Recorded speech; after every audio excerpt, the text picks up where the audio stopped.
Puji Tuhan, saudara, hari ini saya datang ke sini sendirian, enggak sih, sama Pak Kalis, itu Mas Kalis yang ngantar saya. Pak Lukas hari ini ada di Cepu, Bapak Ibu, jadi Pak Lukas gak ikut sama-sama dengan kita di tempat ini. Nah, mari kita akan buka di dalam 2 Tawarik 20. Kita akan baca mulai dari ayat yang pertama, lalu selanjutnya gitu ya Bapak Ibu. 2 Tawarik 20.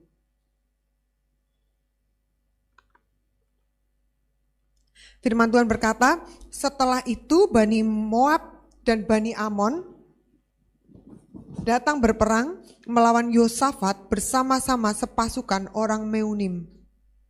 Datanglah orang memberitahukan Yosafat, suatu laskar yang besar datang dari seberang laut Asin, dari Edom, menyerang tuanku, sekarang mereka di Haseson Tamar, yakni En-Gedi.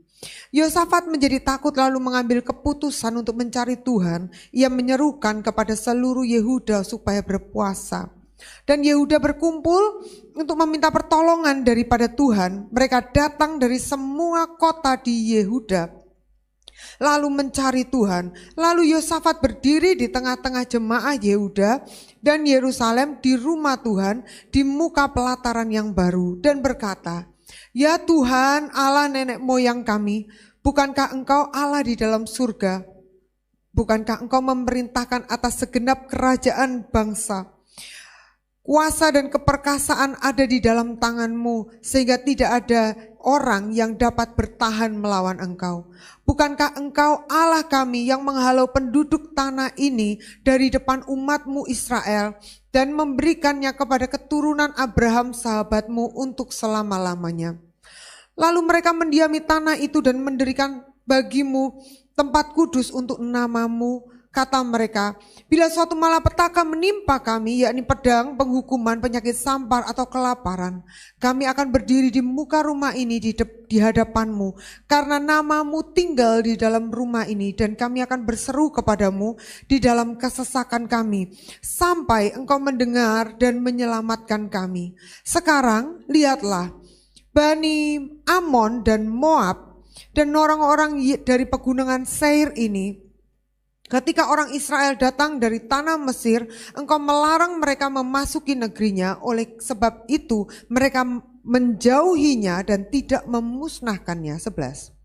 Lihatlah, sebagai pembalasan mereka datang mengusir kami dari tanah milik yang telah Engkau wariskan kepada kami. Ya Allah kami, tidakkah Engkau akan menghukum mereka karena kami tidak mempunyai kekuatan untuk menghadapi laskar yang besar ini yang datang menyerang kami. Kami tidak tahu apa yang harus kami lakukan, tetapi mata kami tertuju kepadamu. Amin. Sampai situ dulu saudara. Saudara, dikatakan di dalam di firman ini ceritanya saudara ya, ada seorang raja namanya Yosafat. Yosafat adalah seorang raja, anaknya Raja Asa. Siapa Raja Asa? Asa itu juga cinta Tuhan, sehingga anaknya juga mengenal Tuhan, mencintai Tuhan. Penting kita orang tua, kita punya warisan rohani, yaitu anak-anak kita nomor 1. Bahkan kebanyakan orang hamba-hamba Tuhan itu yang hilang pertama bukan jemaatnya, tapi anaknya. Jadi penting sekali ternyata kita itu mewariskan warisan rohani kita kepada anak-anak. Nah saudara, kenapa anak-anak susah kalau kita ajak mereka itu datang kepada Tuhan? Kenapa? Karena mereka lah yang tahu siapa kita. Saudara ya, kalau kita ini hamba-hamba Tuhan, kita melayani, seringkali kita ini di depan ini kita pinter ngomong, tapi di rumah kita enggak kasih teladan. Itu sebabnya anak-anak seringkali hilang. Saudara, apalagi orang tua membahas masalah yang ada di dalam pelayanan dengan si ini, si itu, si A, si B, si C di depan anak-anak. Sehingga anak-anak yang kecil yang harusnya dia merasa bahwa pelayanan ini adalah tempat memberi hati untuk Tuhan, dia lihat papanya mamanya komplain tentang orang lain di depan dia, lalu dia mulai ambil pikir, oh berarti pelayanan itu enggak enak. Oh pelayanan nanti kamu akan ketemu sama orang-orang yang nyebelin. Padahal kita orang tua kita tahu bahwa itu cuman mungkin satu kali waktu tertentu, satu hal tertentu, kita ngomong satu dengan yang lain. Tapi anak-anak gak bisa bedain, makanya kita orang tua kalau ngomong-ngomong yang berat-berat jangan di depan anak-anak ya. Saudara ya, itu bahaya saudara, bahaya. Mereka gak bisa membedakan. Nah firman Tuhan bilang ini sebuah laskar yang besar, dikatakan di situ Bani Amon dan Bani Moab. Siapa Bani Amon dan Moab? Mereka tuh anak-anaknya Lot. Kalau saudara ingat, zaman Abraham disuruh keluar dari rumah orang tuanya, dari kampung halamannya, pergi ke suatu negeri, dia pergi bersama dengan Lot. Nah Lot ini ketika dua pasukan ini terlalu besar, pasukan keluarga Abraham dan pasukan keluarga Lot, sebenarnya bukan pasukan keluarga Abraham sih, pasukan hamba-hambanya Abraham dan pasukan hamba-hambanya Lot terlalu besar, maka mereka harus pisah. Lot dia tinggal di dekat Sodom, lalu sesudah itu Sodom dihancurkan, lama-lama dia tinggal di dalam kotanya, sesudah itu dia dihancurkan Sodomnya, Lot lari ke sebuah bukit dan di situ kita tahu ceritanya, istrinya jadi tiang garam, anaknya 2 itu berpikir bahwa wah kalau gini caranya kita nggak dapat jodoh ini karena kita ini pelarian dari Sodom gitu. Lalu mereka ini mengawini ayahnya sendiri dan inilah yang disebut inbreed kalau bahasa saya, karena saya ini peternak anjing saudara, jadi saya sebutnya bahasanya inbreed. Kalau manusia tuh incest gitu saudara ya, karena dia ini sama ayahnya sendiri. Muncullah 2 bangsa yang timbul dari dosa, yaitu Amon dan Moab. Tapi Tuhan ketika mereka itu lewat mau masuk ke tanah Kanaan, Tuhan tidak kasih untuk mereka hancurkan ini 2 bangsa ini. Tapi 2 bangsa ini emang ini namanya, kalau sesuatu yang sudah didasari dengan dasar dosa itu mesti aja gak ada perkara saudara ya. Meskipun gak kita sentuh dia bisa ngeriwui kita. Tapi ya Tuhan itu baik. Firman Tuhan berkata begini, baik Amon maupun Moab, mereka itu menggerakkan sebuah laskar yang sangat besar. Dan firman Tuhan berkata bahwa itu menyerang, itu membuat Yehuda itu jadi kejepit. Bicara soal laskar yang besar, ini bicara soal masalah yang buat kita itu besar. Saya percaya tiap kita itu pernah mengalami masalah besar. Betul Bapak Ibu ya? Adakah di antara saudara yang belum pernah mengalami masalah besar? Itu hebat sekali, tidak tahu gimana resepnya hidup bisa tanpa mengalami masalah besar. Saya percaya setiap kita tuh pernah mengalami masalah yang besar, kejepit, saudara ya. Kita itu atau mungkin bahkan hari ini kita sedang mengalami yang namanya terintimidasi. Kita sedang mengalami masalah yang buat kita itu terlalu besar. Laskar yang besar ini membuat intimidasi untuk orang-orang Yehuda, untuk kerajaannya Yosafat ini. Intimidasi, bicara soal intimidasi itu biasanya begini saudara. Belum tentu itu terjadi, tapi takutnya sudah luar biasa. Saya ingat kalau saya itu habis anak saya yang nomor 1 itu naik sepeda motor. Anak saya yang nomor 1 itu waktu masih remaja begitu ya, waktu masih SMP gitu, dia selalu minta sama saya sepeda motor Satria. Saya sama suami saya tuh sudah bisa menduga lah, Satria itu kan banter, anak muda mintanya begitu. Alih-alih kami memberikan dia sepeda motor Satria, kami berikan kepada dia sepeda motor, kalau nggak salah namanya saudara ya, karena saya ini nggak jago pernamaan itu, kalau nggak salah namanya C100.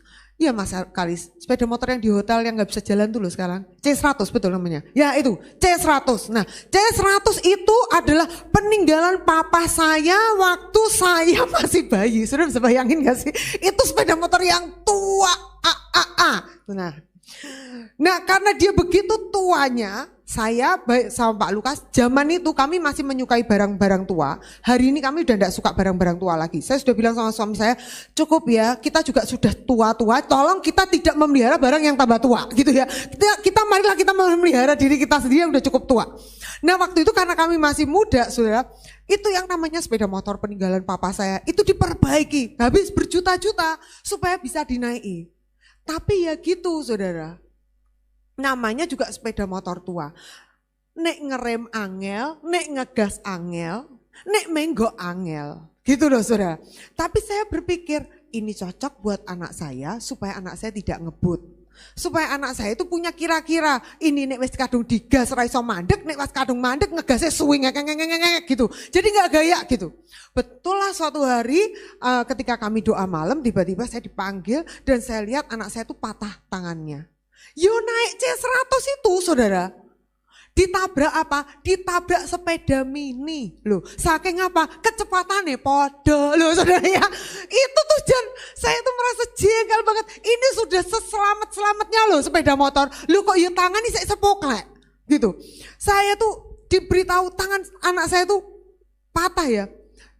Kalau saya, respon saya tuh bingung. Loh? Biaya. Oh ini. Kalau Pak Lukas lain Bapak Ibu. Dia kalau lihat anaknya kayak gitu, respon pertamanya malah ngamuk. Dan itu semua teori-teori keluar. Kamu tuh kan sudah dikasih tahu apa kan dia apa seharusnya. Itu kalau kayak saya sama Pak Lukas kayak gitu. Kalau saya sudah terlanjur, biaya. Dibawa kemana gitu. Pak Lukas sudah marah-marah gitu. Nah, tapi ini yang saya dapati bahwa setelah itu, setiap kali anak saya keluar dari rumah, saya jadi trauma berat. Saudara yang punya anak pernah ngalami kayak gitu, saudara pasti ngerti yang saya maksud. Tiap kali dia keluar, saya telepon dia, saya WA dia. Dan ajaibnya ini anak jarang balas WA dulunya saudara ya. Itu semakin membuat saya semakin redek. Kadang itu saya itu kalau dia belum pulang, saya berdoa di dalam kamar sambil tangis-tangisan. Padahal dia cuma keluar pergi sama temennya, jalan-jalan. Entah itu mau ngopi lah, entah apa ngapain. Tapi saya sudah ketakutan luar biasa, itu intimidasi saudara. Sampai saya itu terkenal di grup anak remaja yang di Blora. Saya adalah satu-satunya mami-mami yang masuk di dalam grup itu. Dan setiap kali saya komen, selalu komen saya begini, siapa yang sama Joel, tolong beritahu Joel suruh buka WA mamanya gitu saya. Itu sampai anak saya bilang gini, wes pokoknya mbokku ki paling ngisin nih. Sudah gitu kalau WA kenapa harus di grup? Semua jadi teman anak saya itu selalu bilang, Jo digulai mamamu, nanti ketemu lagi papasan, Jo digulai mamamu gitu ya saudara. Semua orang ngasih tahu dia gitu. Hanya karena itu. Nah itu membuat saya seringkali kalau anak saya keluar dari rumah, saya tuh merasa saya lumpuh. Saya enggak bisa apa-apa, hanya simpel aja. Saya tuh sudah terintimidasi dengan segala yang tidak ada. Karena saya pernah sekali aja itu, dan itu membuat saya trauma berat. Berapa banyak di antara kita pernah mengalami satu kali masalah. Mungkin kita pernah sakit satu kali. Mungkin kita pernah dikhianati satu kali. Mungkin kita pernah bangkrut satu kali. Mungkin kita pernah mengalami sesuatu yang tidak enak. Satu kali aja. Tidak perlu dua kali. Untuk yang kedua kali, wah itu intimidasi yang luar biasa. Belum sampai itu benar-benar terjadi. Itu sudah rasanya begitu besar di kepala kita dan kita tidak bisa keluarkan itu. Firman Tuhan bilang, itulah yang disebut laskar besar yang sedang datang mendatangi Yehuda. Intimidasi akan biasanya menimbulkan secara emosi kita tidak stabil. Membuat kita ini tahu-tahu bisa meledak dengan sendirinya. Bisa kalau kita bisa down dengan begitu rupa. Yang notabene itu adalah sesuatu yang tidak ada mungkin. Hanya karena kita ini merasa mendengar suara yang salah, intimidasi dari musuh. Nah, saudara, seolah-olah kayak masalah itu waktu datang saudara ya. Itu seolah-olah gini, masalahnya tuh gak bisa dipergiin. Dan masalahnya itu sampai membuat kita tuh kepepet dan berkata sekarang dan harus sekarang. Kalau tidak sekarang berarti matilah aku. Kalau tidak sekarang maka aku tidak tahu harus berbuat apa. Saya ingat ketika waktu saya harus sekolahin anak saya. Saya itu sudah punya janjian sama suami saya sebetulnya, bahwa kita akan suruh anak kita pending setelah SMA, itu dia nggak akan sekolah apapun 1 tahun. Sesudah itu baru dia boleh tentukan dia mau kemana. Jadi nganggur 1 tahun di rumah. Itu sengaja saya bikin nganggur 1 tahun di rumah. Tapi pada waktunya, saudara ya, anak saya ini kelas 3 SMA, lalu saya tanya sama dia, kamu mau sekolah apa? Dia sebutlah dia mau sekolah satu sekolah yang notabene buat kami uang sekolahnya tuh segede gitu kami gak bisa bayar hari itu. Dan saya ingat hari itu karena saya begitu kepepet, rasanya ini seperti laskar besar yang datang kepada saya. Sepertinya tidak ada waktu untuk berdoa. Harus segera. Karena kalau enggak, saya tidak tahu apa yang harus saya lakukan. Nah, itu membuat saya menghadapi dengan cara yang keliru.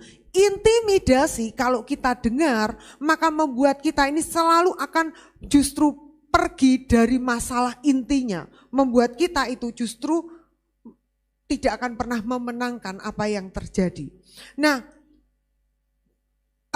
firman Tuhan berkata, di firman Tuhan ini di ayat 3, saudara, kita baca yang ayat 3. Yosafat menjadi takut lalu mengambil keputusan untuk mencari Tuhan. Ia menyerukan seluruh Yehuda supaya berpuasa. Lihat respon Yosafat ketika dia menjadi takut adalah dia mengambil keputusan untuk mencari Tuhan. Saudara, dan ketika dia mencari Tuhan, firman Tuhan berkata bahwa dia ini ngomong banyak seperti kita kalau mencari Tuhan. Dia mengambil keputusan untuk berdoa dulu. Tidak ngadepi dulu, tapi berdoa dulu. Saya bayangkan saudara ya, ini misalnya saya pinjam gitarnya ini saudara ya. Nah, kalau kita lihat ini masalah ini seperti gitar ini saudara ya. Kalau kita lihat masalah ini seperti gitar, begini saudara ya. Kalau dari perspektif saya hari ini, sekarang ini, gitar itu bentuknya kayak gini saudara. Ini perspektif saya. Ini gak bisa diselesaikan, ini gak bisa bunyi, ini gak bisa diapa-apain. Karena saya sekarang ini saya melihat dari sisi dan sudut pandang yang seperti ini. Nah itu pentingnya orang berdoa, karena orang berdoa itu akan membuat perspektif kita sama dengan perspektif Tuhan. Kalau sekarang ini perspektif manusia kayak gini, gak ada apa-apanya yang bisa dibunyiin. Tidak ada apa-apanya yang bisa diperbaiki. Tidak ada apa-apanya yang bisa menciptakan melodi yang indah. Udah gak ada indah-indahnya. Soalnya ini cuman beginian doang. Tetapi ketika kita tutup mata kita dan kita mulai berdoa, itu artinya kita mengizinkan kita ini sepakat dengan perspektif Tuhan. Tuhan bilang, aku menciptakan hidupmu akan bisa menghasilkan melodi yang indah. Aku menciptakan hidupmu ini, engkau akan dapat membuat orang lain datang kepadaku dengan puji-pujianmu. Dengan ini. Tapi kita kalau tidak pernah mendapatkan perspektif Tuhan, kita akan selalu bilang sama diri kita sendiri sama Tuhan, Tuhan gak mungkin Tuhan, ini loh polosan uripku Tuhan, uripku loh gak ada apa-apanya. Kenapa kita gak pernah bisa sepakat dengan apa yang Tuhan lihat? Karena kita gak berdoa. Ketika kita berdoa, kita sedang merubah perspektif. Ketika kita berdoa, kita sedang melihat dengan cara Tuhan melihat. Nah, berapa waktu yang lalu saya ingat ketika saya itu satu kali saya ini sedang ada di dalam sebuah rasa yang saya tuh stres, saudara ya. Lalu ketika itu kita FA, kita bagikan firman, waktu itu ada firman lalu kita disuruh sharing-sharing begitu. Gara-gara kita disuruh sharing itu, saya terpaksa itu mengunyah bahan FA, mengunyah firman itu dan ngepak-ngepak sama hidup saya ini di sebelah mana. Tapi itu loh baiknya, kalau firman dipaksain di-sharingin, terpaksa kita membuka hidup kita. Kalau enggak, firmannya lupa saudara ya. Dipas-pasin, tapi ya itu cuma sekedar sharing. Besoknya ketika saya berdoa saudara, Tiba-tiba saya itu bisa melihat diri saya dengan pandangan yang sangat berbeda. Hari itu yang saya baca adalah tentang Hana dan Penina. Di mana Hana itu gak punya anak, di mana Penina itu dengan mudah dia itu bisa menghina Hana yang gak punya anak. Sementara dia itu duduk dan dia itu punya anak dan dia punya banyak bagian karena dia itu punya anak. Ketika saya berdoa saudara, hari itu saya berdoa berdua dengan Pak Lukas. Dia main keyboard, saya sebelahnya, kita nyanyi, kita nyembah Tuhan gitu saudara. Tiba-tiba saya tuh bisa lihat diri saya tuh kayak Hana. Yang gak punya anak itu loh saudara. Sehingga ketika ada orang lain mengatakan itu, saya tuh bisa menjadi begitu terluka dan saya tuh bisa menjadi begitu stres. Sehingga di saat saya tuh nyanyi, saya nyembah Tuhan, tiba-tiba Tuhan itu bisa merubah seluruh pandangan saya yang tadinya tuh gak baik. Tiba-tiba Tuhan tuh bisa berkata begini, jika seorang Hana itu bagi dia untuk dia tidak punya anak itu adalah sebuah masalah yang besar dan itu adalah sebuah dead end, itu adalah sebuah jalan buntu, itu adalah sebuah ya udah selesai hidupnya di situ. Buat Penina dia tuh bisa punya anak banyak dan itu dengan mudah begitu aja. Istilahnya gini, dia itu kayak punya anak itu kayak udah gak usah mikir gitu. Sementara yang sini itu udah dimakanin ini, udah dimakanin itu, didoain, diapain. Tapi kok tetap aja dipelihara, diusahakan dan dia gak terjadi apa-apa. Dan Tuhan berkata begini, siapa yang melahirkan Samuel? Hana Tuhan. Jika kamu melihat masalah kemandulan itu sebagai sebuah permasalahan, kamu selesai. Tapi jika kamu melihatnya sebagai sesuatu yang kamu mau bawa kepada Tuhan, engkau akan dapatkan terobosan. Yang memimpin Israel bukan anak Penina, yang memimpin Israel adalah anak Hana. Dengan kata lain gini, terobosan yang kita dapatkan waktu kita bergumul dengan Tuhan, itulah yang akan membawa kemuliaan piala yang besar buat Tuhan. Piala yang besar buat hidup kita. Dalam doa saya tuh kalau berdoa ya dengan cara saya berdoa saudara ya. Sama suami saya main keyboard, saya di sebelahnya gitu, saya duduk. Dia nyanyi, ya dia main keyboard aja. Tiba-tiba saya lihat itu, saya tuh sama nangis di sebelah dia tuh. Saya bilang gini, Tuhan, orang lain anaknya banyak, aku tapi gak punya anak Tuhan. Sambil nangis nih, bukan berarti saya gak punya anak saya 3, udah cukup banyak saudara. Tapi saudara, hari itu apa yang saya impikan itu gak ada. Dan Tuhan tahu bahasa saya.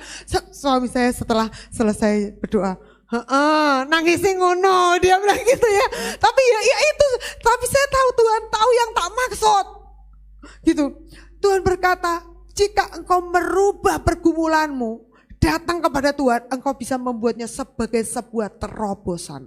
Engkau bisa memilih menangisi dirimu sendiri, engkau bisa memilih terintimidasi, engkau bisa memilih untuk engkau membuat dirimu menjadi kecewa atau membawa perkaramu itu kepada Tuhan dan merubah itu jadi sebuah piala yang luar biasa sebab Tuhan mengaruniakan terobosan. Diperlukan seorang yang betul-betul menerobos secara roh untuk melahirkan Samuel. Ini. Jika kita tidak pernah menerobos secara roh, maka kita hanya akan melahirkan biasa-biasa. Tapi yang lahir dari seruan roh, itu yang akan membuat sesuatu yang sangat berbeda. Nah saudara, firman Tuhan berkata, di situ Yosafat ketika dia berdoa, apa yang dikatakan? Yang dia katakan tuh bukan gini, Tuhan, aku kepepet Tuhan, engkau kan tahu perasaanku, engkau kan tahu kondisinya, dia besar, aku kecil Tuhan, Tuhan engkau tahu persenjataanku seberapa Tuhan. Dia gak ngomong gitu saudara. Tuhan tuh gak peduli, saudara punya berapa, saudara gak punya berapa. Tuhan gak peduli karena buat Tuhan itu gak penting. Untuk memberikan kemenangan kepada saudara, Tuhan tidak perlu ngitung itu. Tuhan tidak perlu ngitung uang kita berapa. Tuhan tidak perlu ngitung masa lalu kita itu sebaik apa. Piala kita berapa. Kelemahan kita kira-kira apa. Tuhan bahkan tidak perlu ngitung itu. Itu sebabnya Yosafat tahu persis. Ketika dia datang sama Tuhan, apa yang dia katakan? Dia ngomong gini. Tuhan, bukankah engkau, loh gitu saudara ya. Bukankah engkau yang membawa kami keluar. Akui kebesarannya Tuhan ketika saudara sedang menghadapi apapun. Akui bahwa dia yang besar dan ingatkan Tuhan kepada janji-janjinya. Nah, mari kita akan membaca ayat yang selanjutnya saudara ya. Firman Tuhan berkata di ayat yang ke-15. Ayat 14 berkata begini, 14 dulu ya. Lalu Yahasiel bin Sakaria bin Benaya bin Matanya, seorang Lewi dari Bani Asaf, dihinggapi roh Tuhan di tengah-tengah jemaah dan berseru, camkanlah hai seluruh Yehuda dan penduduk Yerusalem dan tuanku Raja Yosafat, beginilah firman Tuhan kepadamu, janganlah kamu takut dan terkejut karena laskar yang besar ini, sebab bukan kamu yang berperang melainkan Allah. Besok haruslah kamu turun menyerang loh, kata-katanya menyerang, turun menyerang mereka. Mereka akan mendaki pendakian Sis dan kamu akan mendapati mereka di ujung lembah, di muka padang gurun Yeruel. Dalam peperangan ini tidak usah kamu bertempur. Loh nyerang iki piye saudara ya, coba. Dalam peperangan ini, guyon ini Tuhan ini. Tidak usah kamu bertempur, hei Yehuda dan Yerusalem. Tinggallah berdiri di tempatmu dan lihatlah bagaimana Tuhan memberikan kemenangan kepadamu. Janganlah kamu takut dan terkejut. Majulah besok menghadapi mereka. Tuhan akan menyertai kamu. Saudara, Tuhan janji menang gak pakai perang. Apa yang Tuhan katakan kepada Yosafat beda sama dengan caranya Tuhan memberi kemenangan kepada ayahnya. Caranya Tuhan memberi kemenangan pada Daud beda semua. Tapi Tuhan memberikan kemenangan pada Yosafat dengan cara yang unik. Nah gini saudara, ketika kita datang sama Tuhan, seringkali kan kita bilang gini, Tuhan ini agendaku, berkatono. Tuhan, aku mau melakukan ini, tolongin aku ya Tuhan. Pernah gak kita datang waktu kepepet sama Tuhan dan bertanya gini, Tuhan terus piye? Wes gitu tak lo saudara, piye? Loh, terus disuruhnya apa? Aku ini harusnya gimana? Aku nurut manut. Bukan begini, Tuhan ini kontraknya Tuhan, berkati ya kontrak ini. Tuhan ini tendernya, berkati ya Tuhan. Kalau enggak nanti aku enggak punya uang loh Tuhan. Tuhan ini anakku Tuhan, engkau harus membuatnya berkati ya Tuhan. Dia akan sekolah ini. Kita yang nentuin, kita minta Tuhan tinggal tanda tangan. Lah ini yang seringkali menyebabkan kita dalam masalah. Yang pertama masalahnya adalah seringkali Tuhan tidak tanda tangan gitu ya saudara ya. Nah terus kita piye? Yang kedua kalau kita maksa, lalu di tengah jalan kita protes. Kenapa Tuhan kok seperti itu? Saya mau cerita tentang hidup saya yang sangat konyol saudara. Saya itu dari kecil emang suka ngeyel saudara ya, ngeyel sama Tuhan. Saya ingat waktu saya SMA, seorang hamba Tuhan itu datang dan dia nerjemahin bule gitu kan. Terus saya ikut nerjemahin kan sebagai anak SMA yang usil aja saudara. Lalu dia berdoa buat saya dan dia bilang gini, Tanti kamu akan jadi penerjemah. Itu saya SMA saudara, kamu akan jadi penerjemah. Tanti siapkan diri ya. Gitu. Terus harusnya kamu tuh sekolah bahasa Inggris. Gitu. Oke, saya pikir. Itu kan katamu. Saya pikir gitu saudara ya. Itu saya tuh gitu banget. Itu kan katamu. Selesai dia pulang, saya bilang sama papa saya gak mau sekolah Inggris. Kamu maunya sekolah apa? Aku maunya sekolah sipil. Kenapa? Karena sekolah Inggris itu menurutku bahasa Inggris itu tidak sulit. Sama sekali gak ada sulit-sulitnya. Kenapa aku tidak sekolah sipil ya? Aku juga masih bisa ngitung. Sombongnya mbah saudara. Ndak rumongso nek ra pinter saudara ya. Orang nek makin ra pinter tuh makin ra rumongso. Contohnya adalah saya saudara ya. Saya tidak berkata pada orang lain. Itulah saya saudara ya. Sok tewu saudara. Nah Sebelum saya masuk ke kuliah itu, saya tuh bilang sama papa saya, Pak, saya mau kuliahnya di Bandung aja. Perkiraan saya karena yang pertama kalau Bandung itu adem, jadi saya senang tempat adem, dah itu aja. Perkiraan kedua adalah tidak ada. Hanya karena dia adem saya mau di situ, that's it. Tapi papa saya berkata, aku nek anakku lunga Bandung, engko anakku nanti hilang, nilainya angel. Papa saya itu kan tahu toh siapa saya, saudara ya. Kalau saya sudah keluar dari rumah ya begitulah, saya tuh akan sangat sulit dipegang, saudara. Nah, baiklah kita akan tetap sekolahin anak ini di Surabaya aja. Papa saya suruh saya daftar di satu sekolah. Papa saya bilang, kamu daftar apa? Ya sipil lah, apalagi saya bilang gitu.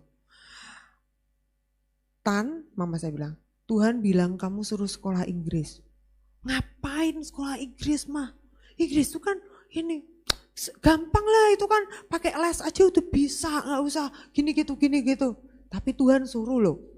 Halah, itulah katanya hamba Tuhan itu. Saya sambil ngisi itu mau masuk di mana, saya tuh tes masuk itu, terus orang tua kan disuruh ngisi. Mau diisi itu uang gedungnya berapa? Gitu. Ini kalau anak bodoh itu memang tidak bisa menghitung, saudara. Misalnya adalah saya, saudara. Nah, saya bilang, Pak, mau diisi berapa ini? Kamu ambil apa? Ya ambil sipil. Sudah, yang satunya pilihan keduanya kasih Inggris. Dia bilang gitu. Oke, sipilnya mau dikasih uang gedungnya berapa? Kan itu ada yang paling rendah sebutnya hari itu N1, N2, N3 gitu. Paling rendah, lebih tinggi. Ini normal loh, jalur normal loh, saudara. Papa saya bilang gini, isi N6. Hah? Ngapain N6? Tesku loh, pasti lulus. Saya bilang gitu, tesku tuh pasti masuk, gak usah N6. Hari itu N6 itu mahal banget gitu loh, saudara. Saya bilang, ngapain diisi segitu? Papa saya bilang, udah isi N6. Saya isi yang bahasa Inggris itu N1. Semua orang berkata begini, jika tidak karena bejo banget, Inggrismu pasti tidak masuk. Karena kuliah tidak ingin kamu memilih untuk uang gedung yang kecil. Bayangin N1 sama N6 itu kaceknya itu 6 juta lebih, saudara.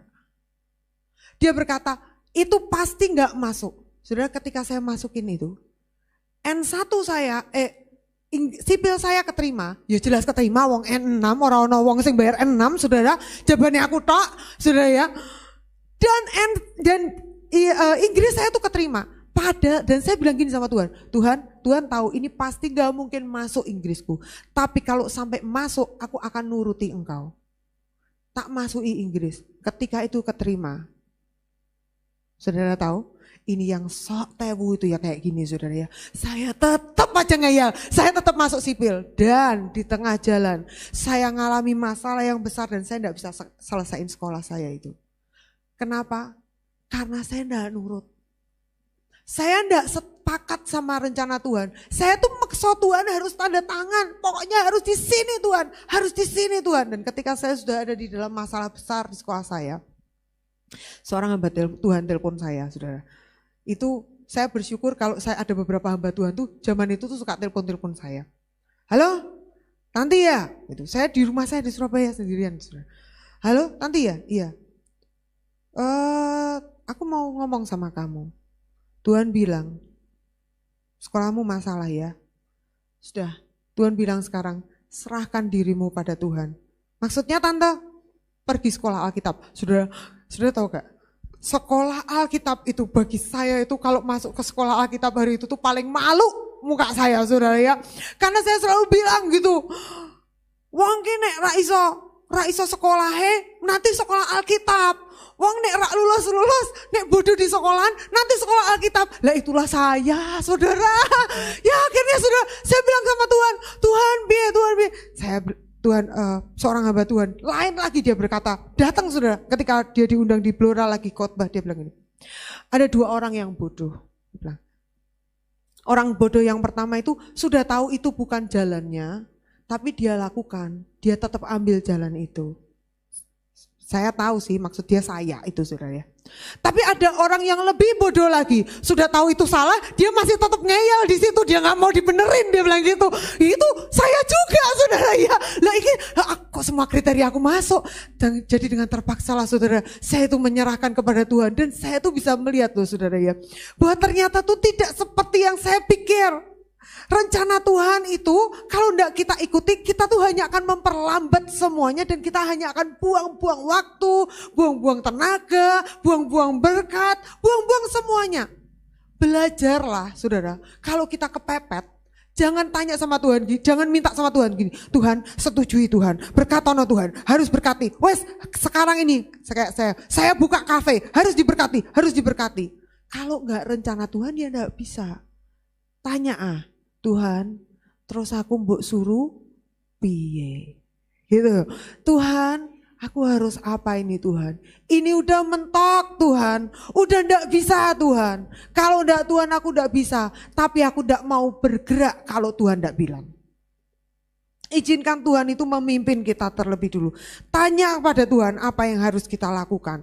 Nah, ajaibnya ketika Tuhan berkata begini, engkau akan menang tanpa perang, engkau akan nyerang tapi tidak berperang. Duh piye carane saudara ya?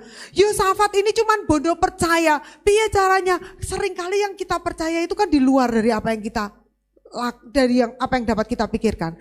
Tapi ini yang dikerjakan Yosafat. Yosafat di ayat yang mari kita lihat dulu ya saudara ya. Ayat 21. Setelah ia berunding dengan rakyat, ia mengangkat orang-orang yang akan menyanyi nyanyian untuk Tuhan dan memuji Tuhan dalam pakaian kudus yang semarak pada waktu mereka keluar di muka orang-orang bersenjata sambil berkata, nyanyikanlah nyanyian syukur bagi Tuhan bahwasanya untuk selama-lamanya kasih setianya dan seterusnya. Saudara, Yosafat itu tidak disuruh membuat pujian penyembahan. Yosafat tidak sama dengan orang Israel mengelilingi Yeriko.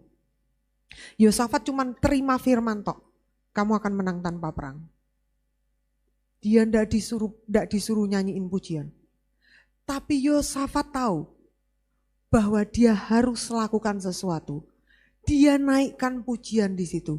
Kenapa? Saya mendapati bahwa ketika kita ini memuji Tuhan itu begini. Kalau saya memuji seseorang, saya puji. Kenapa saya anggap orang itu dalam hal itu dia lebih dari saya, makanya saya puji. Ketika kita memuji Tuhan, kita sedang berkata bahwa Tuhan engkau lebih dari aku. Ketika kita sedang memuji-muji Tuhan, kita berkata engkau besar, engkau ajaib, engkau mulia, engkau perkasa. Kita sedang berkata begini, engkau lebih besar dari aku, engkau ajaib sementara aku tidak, engkau perkasa meskipun aku lemah, engkau sanggup meskipun aku tidak sanggup. Jadi ketika kita sedang memuji Tuhan, itu kita sedang mengakui betapa Tuhan itu besar atas hidup kita. Bolehkah saya panggil Victor untuk main bentar ya? Kita sedang membuat pengakuan kepada Tuhan bahwa Tuhan yang luar biasa itu yang bersama-sama dengan kita. Mari buka dalam Mazmur 22 ayat yang ketiga. Buka Mazmur 22 ayat yang ketiga. Ayat yang ketiga firman Tuhan berkata begini, padahal engkaulah yang kudus yang bersemayam di atas puji-pujian orang Israel. Artinya begini, ketika kita ini memuji Tuhan, dia bersemayam, dia hadir. Pujian penyembahan itu memang bukan ide dari Tuhan, tapi Yosafat tahu bahwa yang dia perlu di dalam peperangan itu bukan cuma sekedar dia memegang janjinya, tapi menghadirkan Tuhannya. Ketika kita ada di dalam masalah yang besar, yang kita pegang tidak cuma janji, tapi kita perlu menghadirkan Tuhan di atas janjinya itu. Nah, praise and worship, pujian penyembahan itu adalah respon kita untuk kita ini jadi sepakat dengan yang Tuhan janjikan. Saudara, ketika kita ngadepi misalnya kita ini lagi sakit gitu saudara ya. Ketika kita dapat firman, lalu kita mulai memujikannya, ini kayak orang tuh sepakat. Pujian penyembahan itu saya bayangkan begini saudara. Ini alam roh, Tuhan tuh kasih kita janji. Engkau akan diberkati, disembuhkan, engkau mengalami pemulihan, engkau mengalami ini itu ya, semua ini ada janji Tuhan di atasnya. Kemuliaan kepada kemuliaan. Ini sekarang kita di sini. Lah pertanyaannya kan gini, bagaimana membuat yang di sini itu turun di sini? Karena seringkali yang di sini sama sekali tidak mirip dengan yang di sini. Saudara pernah ngerti yang saya maksud ya? Yang janjinya Tuhan itu luar biasa. Aku akan memberikan kepadamu hari depan penuh harapan. Aku akan memberikan kepadamu semua ini yang janjinya Tuhan ini. Ternyata di sini seolah-olah kita tidak punya hari depan. Seolah-olah kita sakit. Seolah-olah kita nggak punya uang. Seolah-olah kita ini yang kita lihat hari ini itu kita kepepet. Nah kita kan perlu toh ini ke sini. Firman Tuhan bilang gini, pujian penyembahan ini merubah yang di alam roh itu jadi alam daging sini. Makanya Yosafat tahu itu. Ketika dia dapat janji, dia perlu translator. Dia perlu selang untuk menyalurkan ke sini. Berapa banyak dari kita terima janji Tuhan, tapi kita nggak bisa ngalami. Kenapa? Karena kita nggak translate. Kita nggak turunin itu. Jadi dia tetap di situ. Ada nggak janji-janji Tuhan dalam hidup saya yang nggak terjadi? Ada. Kenapa nggak terjadi? Bukan salah Tuhan, salah di saya. Kenapa? Karena saya nggak siapkan itu loh, saudara. Alirannya, tempatnya, selangnya nggak saya siapin. Sehingga ya tetap aja gelas saya kosong, tetap saja saya haus, tetap saja saya nggak mendapatkannya. Padahal Tuhan udah janji dan Tuhan ada. Kenapa? Karena pujian penyembahannya macet. Pada waktu mulai pandemi, sebelum pandemi, enggak tahu kenapa saya tuh tiba-tiba bisa suka nyembah Tuhan aja. Sering kali kita worshiper ini ya, tim worshipers ini, kita nyembah hanya di suasana gini. Bener ya? Di rumah tuh keyboard saya punya, drum ada, gitar ada banyak. Gak pernah dipakai sudah, dipakai kalau latihan. Dipakai kalau di suasana kayak gini. Jarang-jarang, bukan gak pernah dipakai sama sekali, tapi jarang saudara. Lalu ketika sebelum pandemi itu, saya tuh bisa tiba-tiba punya kayak seneng gitu. Gak ada orang, saya nyembah Tuhan sendiri. Sebab saya tuh waktu itu adalah masa di mana saya sangat berkeping-keping. Orang lain tidak tahu tapi Tuhan tahu. Dan saya mendapati betapa menyenangkannya ya ada di dalam hadirat Tuhan. Ternyata itu lebih dari apapun. Nah saya tidak tahu kan, saya cuman itu aja saudara, saya cuman seneng aja. Tapi yang di luar dari pengetahuan saya adalah itulah yang mengalirkan yang namanya oleh bilur Yesus kamu disembuhkan. Itu mengalir dan jadi daging. Itulah yang mengalirkan namanya aku memberikan kepadamu hidup dan hidup dalam segala kelimpahan. Yang kemarin-kemarin saya tidak punya uang, mau sekolahin anak saya itu saya sangat tidak punya uang. Dan tiba-tiba saya bisa ngelihat bahwa Tuhan memberikan terobosan kepada hidup saya. Pakai apa saudara? Pujian penyembahan. Saya ngalami sendiri. Bahwa sembahlah Tuhan di rumah saudara. Saudara akan lihat hidup saudara tiba-tiba mengalami terobosan. Nah, sepakat dengan yang Tuhan katakan, tidak sekedar berkata begini. Aku percaya firman Tuhan ketika dibagi kita berkata, amin, amin, amin. Tidak sekedar itu. Sembaho Tuhan di rumah. Itu sedang berkata bahwa sepakat. Sepakat. Begitu kita di rumah sendiri dan kita ini sedang mengalami apapun juga, kita terima janji Tuhan. Sepakat puji dia. Sembah aja dia. Sembah aja. Pak Alex selalu berkata, Pak Alex Abraham Tanu Saputra, dia selalu berkata begini, Tuhan, nek aku butuh uang, Tuhan itu tak suambah. Tuhan nek tak suambah, Tuhan itu tidak pernah tahan, mesti duwe metu. Dia berkata begitu saudara ya, itu bahasanya dia saudara. Tapi memang betul, saudara.